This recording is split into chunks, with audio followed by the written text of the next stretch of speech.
Good morning. Good morning, 1Million Cups, Daytona Beach. How are you? Yeah. A round of applause for ourselves. It's a rainy Wednesday morning. Thank you so much for coming in, guys. We definitely appreciate it. Hi, Facebook. We are happy to have everyone here. My name is Tyler LeCompte. I'm one of the organizers here. If you're joined by another team, if you're an organizer, raise your hand so everybody knows who you are to ask you questions and say thank you. We appreciate it. 1Million Cups. Any new attendees? First timers?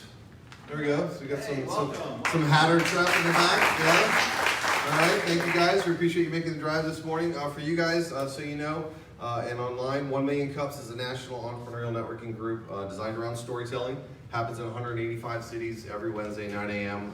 So feel free to check everybody else out. We love having you here in Daytona, but get outside, explore a little bit. It's a great way to explore other markets. And join our friends in our other cities.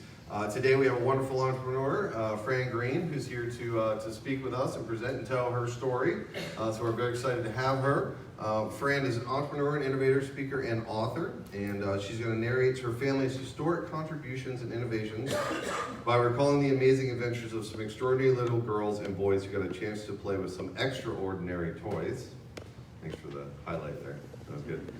She also includes some particular memories from her own personal journey, highlighting the significant things she's learned along the way, especially things she knows for certain. So without further ado, please welcome Fran Greene. Thank you, Tyler. Well, don't you just love it when somebody invites you over for coffee and all they want to do is talk about their family? The good news is I don't have pictures. But I am excited to get you to know the people in my family, and in some cases those who have changed history. There are four in particular. I called them the Fearless Foursome even when I was little. My father was about 6'5", German, slight little mustache, and when he said, "Francine," boy, I listened. He was partnered with my grandfather Joe. Now, Joe was my step-grandfather by marriage, but my real grandfather in love and respect. And he and Frank were cohorts, team members, business partners. I kind of looked at them, even when I was young, they were more kids than they were adults. And I love this part. They were just curious little boys with greased, smudged faces. They loved God, their country, but especially three-legged races. They always got into trouble when they were together. My grandfather was a master salesperson. My father was a visionary, an inventor. When my grandfather would say, "Gee, I wish I had," my father would say, "Wait a minute, I'll be right back." And he'd come back and he'd make that vision a reality. In the late 30s, I think it was, Granddad said, "Gee, I wish newspapers had color. They're really boring." My father said, "I'll be right back." And it took him about 3 weeks, I understand, as the story goes. And he came back with a piece of machinery that was, yay, this big, about that high, and he called it the ink fountain. And the very first color he put in it was red. And my grandfather, who worked for a newspaper in Washington, D.C., took it into the newspaper and said, "Can we try this out?" And they tried it out. And for the first time, there was color in your Sunday funnies. Then my grandfather said, "Well, gosh, this is really a time waster. Run the paper through with red, and you got to run it through with black. How about if we put green in there?" Well, they had to run it through. They had to change the ink in the ink fountain to green. Run it through red and then run it through green. And Granddad said, "There's got to be a way to put both colors in at the same time." Dad said, "I'll be right back." He comes back with a machine very similar to the one that was called the ink fountain, only it was two-tiered. And there were two colors in it. And they ran the newspaper through one time, and voila, we have green and red in the newspapers. And then Granddad said, "You know, there's a lot of waste on these big newspaper rolls. for whatever the reason, the newspaper rolls, some of them were as huge as this room. And picture a roll of paper towels. The roll would get down to a certain point and there was maybe this much paper left on the roll, and it wouldn't go through the machines. So Granddad said, gee, I wish there was a way to take all of these rolls that had all of this paper left on it and splice them together. I'll be right back. He invented the splicer. We'd take the paper off, it would meld it together and put it on a brand new roll. At any rate, I won't go through all of them, but there were 7 machines that Granddaddy wished for, that Daddy invented. And they were sold in newspapers all over the world. And magazines and book covers were standing in line. So that was their first big thing. Now, they had a machine shop, big old cinder block building, and it smelled of grease and oil and paint, and they loved it. It was their playground. And really, it's where their magic began. They did government contracts. And one day, 2 men came to the shop and wanted to speak with Daddy and Granddaddy alone, nobody else around, behind closed doors. And my mother and grandmother tell the story of when they came out of the room, they were very somber. And they refused to talk about whatever it was that went on in that room. Well, this was in the early 40s. And they worked on this project for quite a while. And sadly, on August 6th, 1945, they found out that proudly, but sadly, they had been part of the Great Manhattan Project, which put together that fearsome bomb that was dropped on Hiroshima by the Enola Gay. They were patriots. They knew their country needed them, but it was a sad day for the family. Well, then there was my grandmother and my mother. My grandmother was 5'1". Remember, my father was 6'5". Amazing. But she was joyful, she was happy, and she kept the books. Now, my grandmother understood the salesman mentality and the inventor mentality. So she kept 2 sets of books. One for the IRS that showed a profitable, wonderful company. And then there was one that was just inches from the red that Granddaddy and Dad would look out on occasion and go, oh my gosh, we worked so hard. What in the world's going on? And Grandmother would say, I know, but you know expenses. And then there was my mother. She was the 4th of the fearsome foursome. She was the voice of reason. She read every contract. I think she was a lawyer in another life. She was astute. She could spot it when there was something wrong with that contract. And the other 3 really listened to her. Well, at some point in time, Granddad and Dad decided to sell the business, and Grandmother and Granddaddy retired. But Dad opened another business on his own with my mother, his partner in life.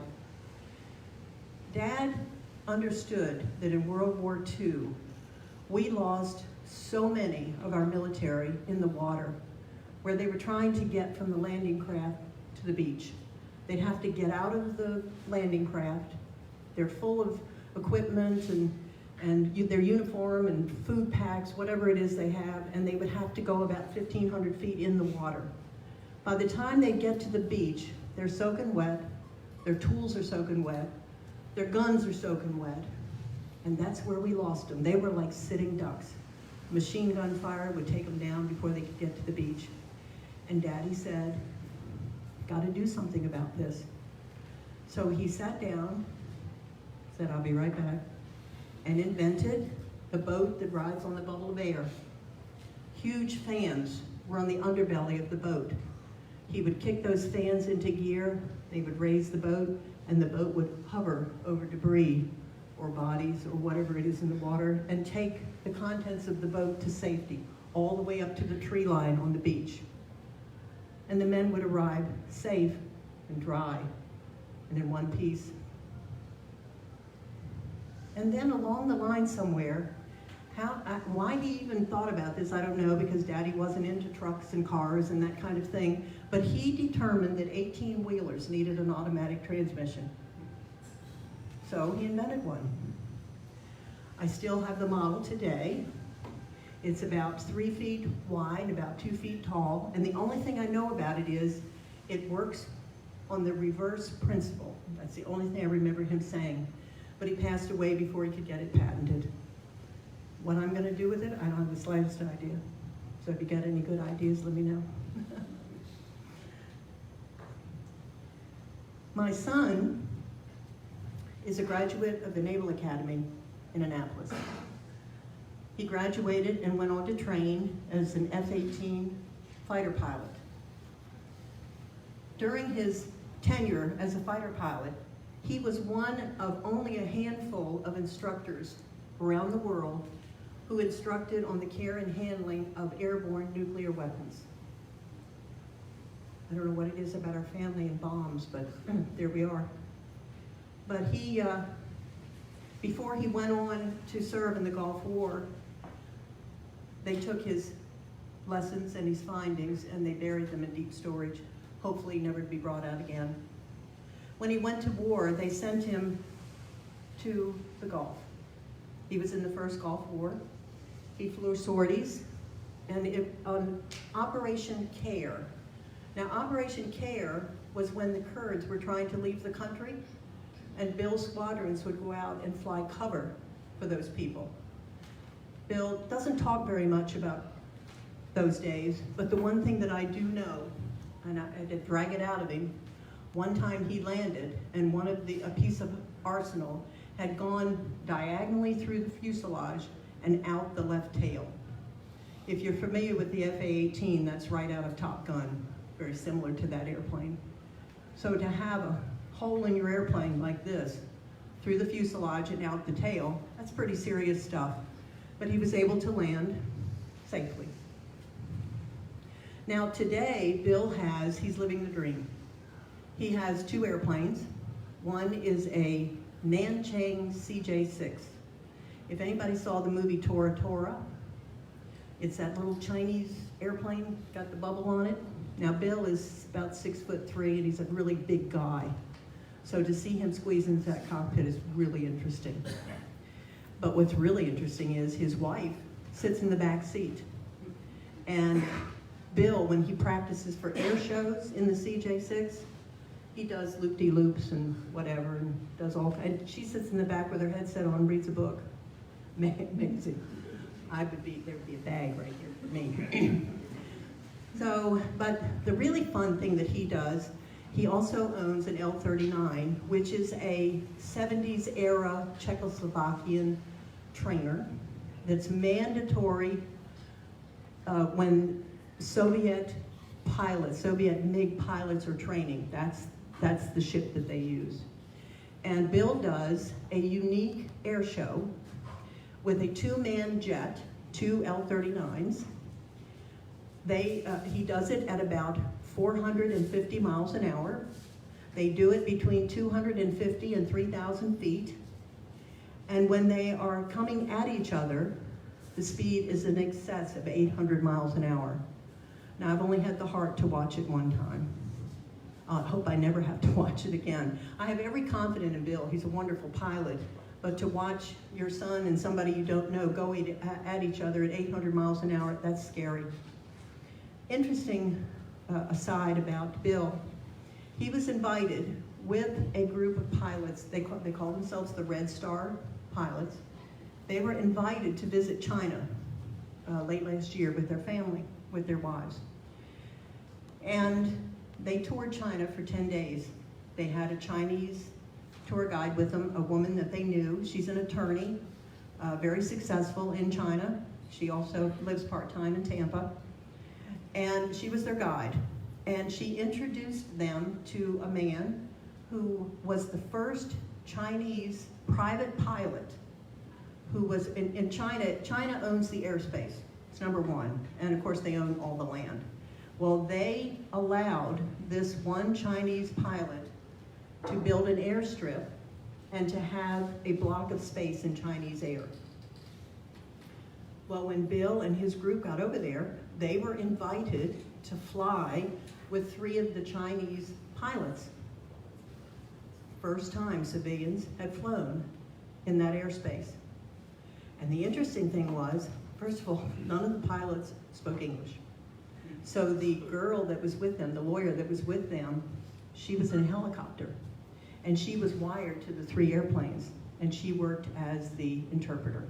So she's in a helicopter interpreting the pilot and the co-pilot in these 3 airplanes. The Chinese pilots had to take off and land. That by law, the Chinese would not allow a civilian, especially an American, to come in there and take off and land. But once they were airborne, our 3 pilots, of which my son Bill was the lead, they showed the pilots and the people on the ground how they do air shows. Well, remember, these people didn't speak English, so they had really no idea what was coming. And when Bill did a couple of loop-de-loops, I think that's just not how they fly over there in China. They're very serious. They fly from here to there, or they fly to fight. And what Bill did was he sent all 3 airplanes to 3 different places in the sky. And then he showed them first how you came at each other and did this when you met. And he said at first these poor men were scared to death.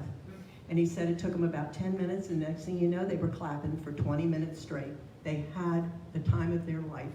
But it was the first time civilians had been allowed to fly in Chinese airspace. That was amazing. And then I have another son who, he's generous and gifted, also an entrepreneur. He and his partner opened an insurance agency about 5 years ago, and they just opened their second branch. They're being very successful.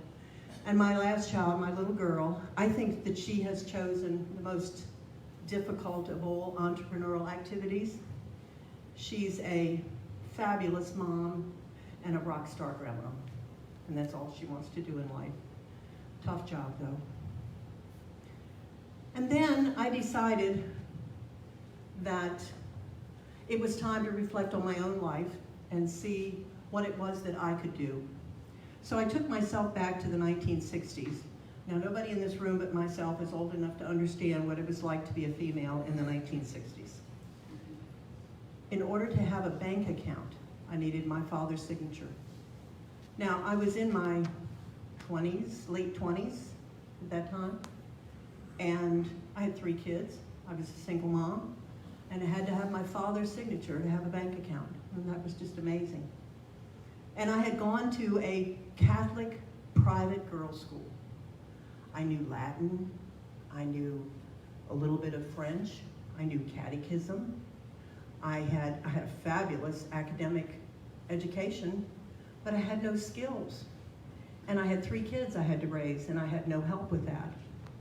So, and I think we were paid $65 a week or something like that. And you can't raise 3 kids on $65 a week, even in those days. So I decided I had to get a job where they would hire a man, because I knew the only way that I would be able to get the kind of salary that I needed to raise those kids was to work on commission. And the harder I would work, the more money I'd make. I don't know if anybody in here owns one or has ever worked for one, but the only thing I could find was an employment agency. Now, let me tell you, those people work. That's a tough job. And the other thing that I learned when I went to work there was we used aliases. I couldn't use my own name. I was Miss Adams. After I worked there for a while, I understood why they wanted you to use aliases, because people were followed, they got phone calls, they got hate mail. It was interesting. Anyway, so this job description came across my desk one day, and it was for a secretary. And I kept looking at that job description. They wanted somebody that really took shorthand, that could type like 1,000,000 words a minute, whatever it was. But I kept looking at it because it was $85 a week, and I had to have that job. So I called the owner of the company, and I said, "This is Miss Adams, but do I have the girl for you? She can type," I don't remember what it was, let's say 200 words a minute. I have no idea what it was at the time. And her shorthand's even better. Well, I didn't know either one of those. But I knew I had to have that job. So, and I said, and her name is Fran Greene. And he said, okay, I'd like to interview her. So I showed up for the interview, because we did all this by phone. I showed up for the interview, reiterated all of my wonderful attributes, and they hired me. So my first day on the job, I go to this small office. They have 3 salespeople, and I'm gonna be their secretary. So the owner was there. He takes me around, introduces me to each of the salespeople. I said, how do you do? It's nice to be here. And the whole time I'm doing this, I see over in the corner there's a desk, and there's something on it that looks like a typewriter. And I'm thinking, oh, well, I don't know what I'm gonna do if that's my desk. Hello, hello, hello. And I get over and he says, now this is where you're going to sit. So I look at the top of the desk and I said, no, that's really cute. That's electric, isn't it? And he says, you don't take shorthand either, do you? And I said, no, I got about that much of the word no out, and the phone rang. I grabbed the phone and I said, hi, this is Fran. You've reached sales, what can I do for you? I don't know what made me say that, but it was a sales organization, made sense. And this voice on the other end of the phone says, Francine? I said, Barry? He says, what are you doing there? I said, I'm the new girl in sales. And he says, fantastic. I have an order for you. It was a $10,000 order. From that day forward, I was the only woman, the first woman in sales in the electronics industry in the world. I'm telling you, the Lord walked with me that day. And then that company was sold about a year later to another company, and it was sold again and again, and each time they took all the salesmen, including me, with them. And I finally ended up working for a company called Tony Hamilton Electronics. And then Tony sold out to a company called Avnet, which today is a Fortune 500 company. And I cut my teeth on that company, and that's where I smashed the glass ceiling. That's where I became their top salesman, and I became executive management for that company. That was quite a ride. But when I turned 50 years old, I knew that that was the cutting off point. That's when you're so expensive they can hire 10 people to do the same job that you're doing. So the success that I had at that company was really based on the 80-20 rule. When I went to work there as a salesperson, those salesmen that I met on the first day, they had all the big accounts. They were writing all the big numbers. And I couldn't compete with them. So I decided that I was going to address the 80%. Let them have the 20%. I'm going after the 80%. And I'm going to give the 80% the same service I give the 20%. Well, 2 things happened. Number one, that 80% were so grateful that somebody actually paid attention to them and gave them world-class service. And number 2, they all wanted to talk to the girl. And I capitalized on that. In fact, at a point in time, I went to the owner of the company, or the president again, I guess he was at that point, and I said, listen, let me back up a minute. I was 5'8½". I was about 126 pounds. I had enough blonde hair for 7 people. And the industry that I was in, did anybody ever see the show on television, The Mad Men? Well, if you did, that was my life in that company. And I decided that I didn't want to live that life, so I went to the owner of the company and I said, I want to become invisible. When we have meetings where we invite the customers and the consumers, I'm not going to attend. What do you think? And he agreed. So I became the invisible girl. Now they really wanted to talk to me. And that really was the basis of my success. So when I decided to retire from that company, I wrote a contract. And I gave it back to the company and I said, tell you what I'm going to do. I'm going to open my own company.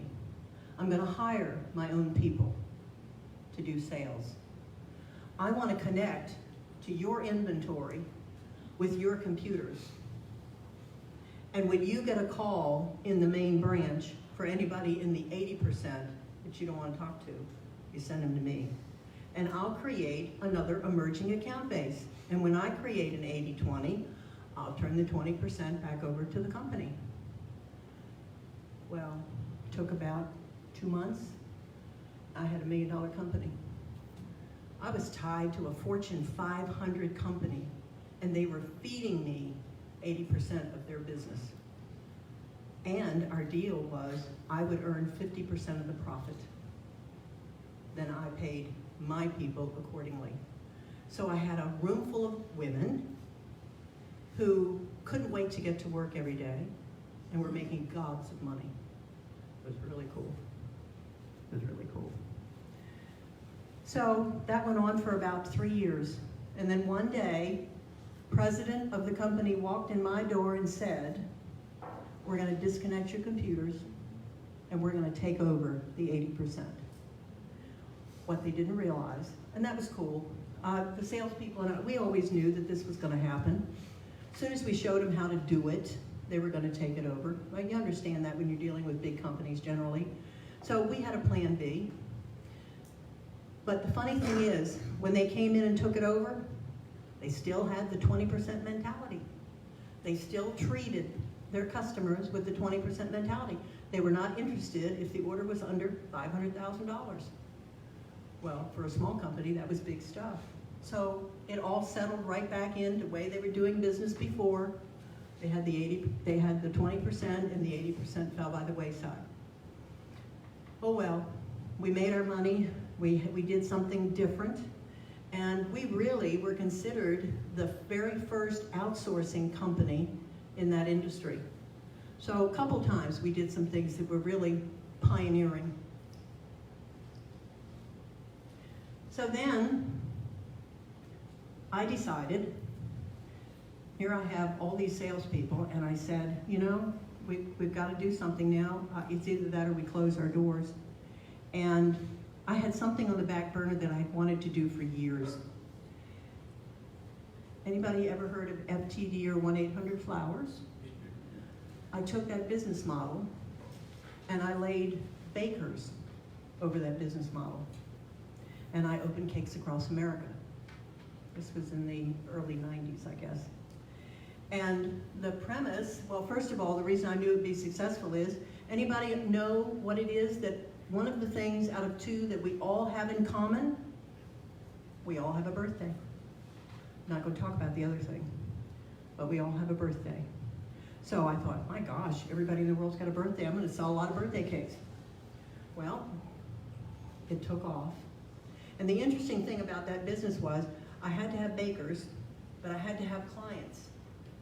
And I couldn't have too many bakers. I had to keep them happy, but I had to have the bakers for the clients. So it had to be built like this. It was not one of those things where I could go out and get 10,000 bakers.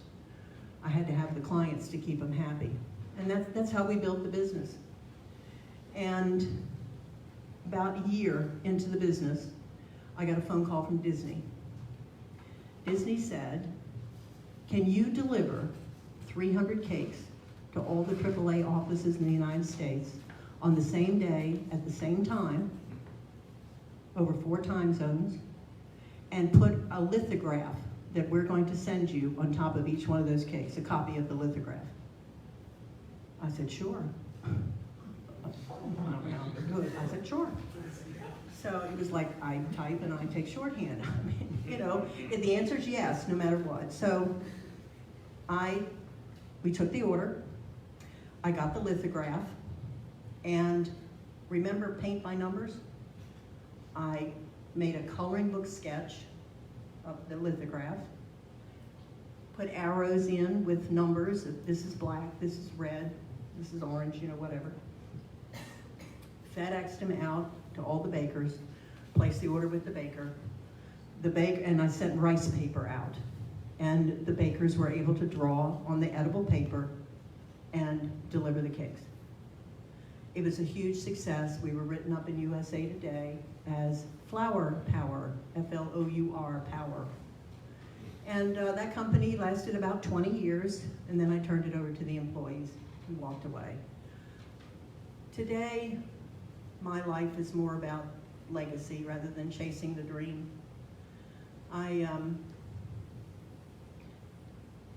My passion today is to help people reach their goals and live their dreams. I can tell you, though, that there were things that I've learned over the years from my ancestors and from my own experiences that I can tell you that I know for certain. First of all, for those of you who in the past or even now are trying to write a business plan, the thing that I learned when I wrote my business plan is how is the most important word in your business plan. I also learned that successful companies are built on the success of others, not the backs of others. I learned that residual income is income for a lifetime, and you better dig down in your business plan until you find it. I learned that a dream is just a dream until you make it a goal, have a plan, commit to it, and take action.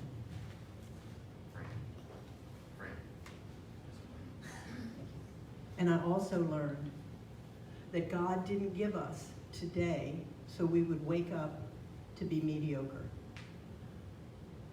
Hard lessons in every case, but that's what I learned. Today, my passion is to help people reach their goals and live their dreams. And to this end, I've written a book called A Real Shot at Real Wealth for the Little Guy. It'll be out in probably late May. And it's a guidebook for people who are looking for crazy success without financial risk. That's my passion. My fun, I love helping young people create business plans and watching their dreams come true. But my joy, my real joy, when I first got here today, the first thing I wanted to do was come around and meet everybody. It's the most joyous thing I can do. I love being part of people who are in business, inventors, people who want to make a difference in tomorrow.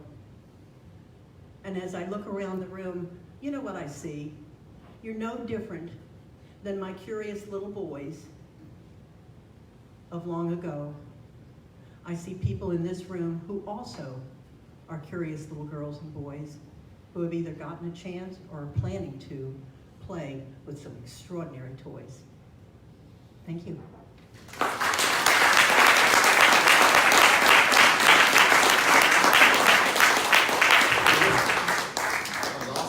Great job. One more time for Fran. Come on, give it up. Great job. All right, so we're going to do Q&A. If you have a question real quick for Fran, raise your hand. Please make sure to introduce yourself. Anybody got a question? Are we just so blown away that we're not sure exactly what to ask? We're just soaking it all in. Anybody? Question, comment, feedback? Not one question. Wow. All of them. All right, we got some hands going up. All right, let's start right here. Hi there, Donald with Donnie's Donuts. Hi, Donald. Nice to meet you. Thank you. I got a comment. You were talking about your family being involved in the Manhattan Project. Yes. My grandfather was underwater demolition in the war. He was in the Philippines, and he would have been one of the first groups to invade Japan. I wouldn't be here. Thank you for your family's efforts. We really appreciate it. Thank you. Thank you very much. Thank you.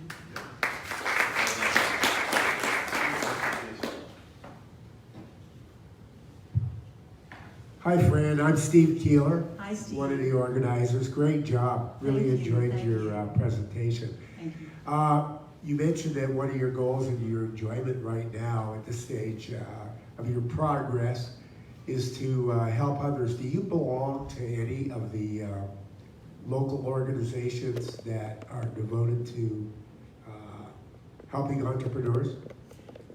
No, and I've chosen that deliberately, Steve, and let me tell you why.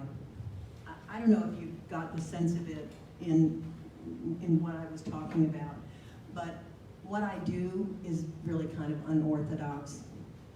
I joined a group very well-known group. They asked me to come and join because they had no women that were mentoring. And I sat down and talked to them, and I said, I have to say to you, if you come to me and ask me to mentor somebody who is going to open a business, and they're going to bet their life, they're going to hawk their house, and I have to tell them that they have to go get a loan and hawk their wife's diamond ring, I can't do it. So I pick and choose who I deal with. I just can't bring myself to tell people to put themselves in debt. I did that with my wife's ring. And I did it with my home and lost it, so I do know. Fran, Michael Zaharias, great job. Really you, enjoyed Michael. your talk today. I'm you. very curious though right now about the residual income comment that you made. It's an important comment. You went pretty quickly by it. Would you talk a little bit more about how you found the residual income in either one or more of your businesses, and maybe what people in the room can look out for as they're looking to find that too? I would be delighted. Let's go to Cakes Across America. In Cakes Across America, we took an order for a cake. Is this acting up? Put it, just talking to the top of it. There you Okay, all right, good. go. There we go. Going back to Cakes Across America, people would call our 800 number and place an order for a chocolate cake, white icing, purple trim, and writing on the top, "Happy Birthday, Jack," and maybe a card. And we would call the baker in the other territory and place the order, and the baker would bake the cake and hand deliver it. So it was I sell you a cake, I collect the money. That's not residual income. And so I looked inside. Now this took time to do this. So I looked inside of my business plan, and I thought, membership. I'm going to create a membership for the bakers. Well, if I do that, I have to make sure that it's inexpensive, number one, because they're all small businesses, and I'm very, very in tune with that. And number two, it would have to be something where they would get great benefit. So the first thing I did was charge them $10 a month. Now I had, eventually, now all of them didn't join, so don't look at that kind of number, but I had 20,000 bakers all over the world at a point in time. So I created this membership, and the membership was $10 a month, and it was automatic. You gave us your credit card. But in return, I had called Land of Lakes and Pillsbury and all the people that supplied things to the baking industry and negotiated deals on their behalf. So they were able to use our membership to buy discount with the big manufacturers, and I was able to negotiate that because I had a company with 20,000 bakers in it. So that was one of the things that I did. A lot of people ask me that question, and my answer, the very first thing that my mind goes to is the membership. Well, if you think about it, let's say it was just 10,000 bakers every month that I was collecting automatically $10 a month. So that's what I did. I drilled down until I found a way to aggregate something inside the business, create a benefit for the group that I had aggregated, and then charge a membership fee. Thank you, Fran. Question back here. Morning, Fran. It's Michelle Morning. again, business coach at Space Coast Credit Union. I have a question. I work with many business startups. You mentioned your book. If you could share with us where it could be purchased, because I'm always referring out resources for great materials and things like that. So if you could Thank share with you. that. That's lovely of you to ask me that. Thank you very much. It won't be out until May, and when it is, I will let George know, and then he can let you know, or if you leave your card with me, I'll be happy to call you. This time, the first time I put it out, it was on Amazon, but this time I'm going through an actual publisher who came to me after it was on Amazon, read the book, and said, there's some things that I want you to do to the book, to do a rewrite, and when you do it, we would like to take it and publish it. So I'm working with somebody, but we're not quite there yet. It's being illustrated as we speak, but I'll let you know. Thank you. Yeah, definitely keep us in tune. We'll try to post it out. If you'll let us know, we'll tell the group. I will. Oh, thank you so much. I will. Thank you. Question here in the back. Hi, I just, first of all, just want to say thank you for being a pioneer for women. Oh, thank you. I wasn't in the 60s, but I wasn't far behind you. And also had a lifelong sales career, so dealt with many of the same things that I'm sure you dealt with. Yes. So I just thank you for continuing and pushing through, and I'd love to spend some some time with you. Oh, thank you for the encouragement. I'm very passionate about that. Thank you.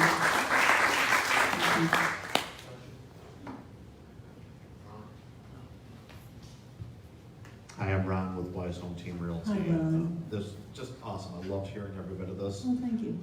You play big, and we've got a saying we talk about in our role every day. It's like face your fear, and then just do it anyways. And you've taken some really big swings out there. Yeah. Which one scared you the most? I've never been afraid. Is that scary? And I expected that answer. Yeah, okay. Which one made you take the deepest breath as you were not afraid? I think when I went to work for that company, I didn't know anything about the industry. I lacked knowledge. The phone call company? Yeah, the phone call Greene, company, right. yeah. I lacked knowledge, and we all know that the path to prosperity is paved with knowledge. And I didn't even understand, I knew the word electronics, but that was about the extent of it. And when the man called and wanted to place the order, he wanted to place an order for diodes. I didn't know what a diode was. I mean, I didn't know they were this big. They could have been the size of a car. And funny story on that call, I said to Barry, oh, I'm so grateful for the order. I tell you what, we'll pay the shipping. I think that's the first time in history any company said we'll pay the shipping. So we started that too. We pioneered that too. And when I got off the phone, my boss looked at me and he said, it's a damn good thing those are little small components. I mean, suppose they've been, as big as a house, and I told him we were going to pay for the shipping. So I don't know, it's just another one of those things that God said, I think you should say that, Fran. Well, it resonates with me because I actually, when I moved to Florida, I was hired for a job I had never done before, and they didn't know it Oh, at good. the time, and I moved here. So it was really interesting to say that. I think, Wow. would you give any advice to anybody in the room, and I'll hand the mic back over, just what that feels like inside and how you're going to push through that, because for some people, it's unfathomable they might do that. And you probably, yeah. but you probably do it just with ease. I'm not sure I do it with ease or stupidity. I don't really know which is the answer there, but I know that I made those decisions because I was desperate. And I don't know whether that was the motivator or whether I'm just brave. I don't know. But I had to feed my children, and that was the job that I had to have to do it. And I just figured out that through my whole life, if there was anything that I ever wanted, I had to go get it. It wasn't going to be handed to me. And if I didn't have the knowledge, I'd get it damn quick. So I really advise, I'm not sure that I would advise people to do that, but I advise people to open their minds. I advise people to, if they don't have the knowledge to do something, go get it. Good Lord, we have access to the greatest information highways that this world has ever seen. So there's no reason to say, I don't know how to do that. There really is no reason. In those days, didn't have the internet, though. Different story. All right, questions going once, going twice, anybody? Come on, give it up for Fran Greene. Thank you so much. That was wonderful. We've got Well, let me present you with first now, with all the speaking you're doing and traveling you're doing, I know you're going to carry this loud and proud, and we got to get Kaufman to add the cities to these names so people know exactly where these amazing individuals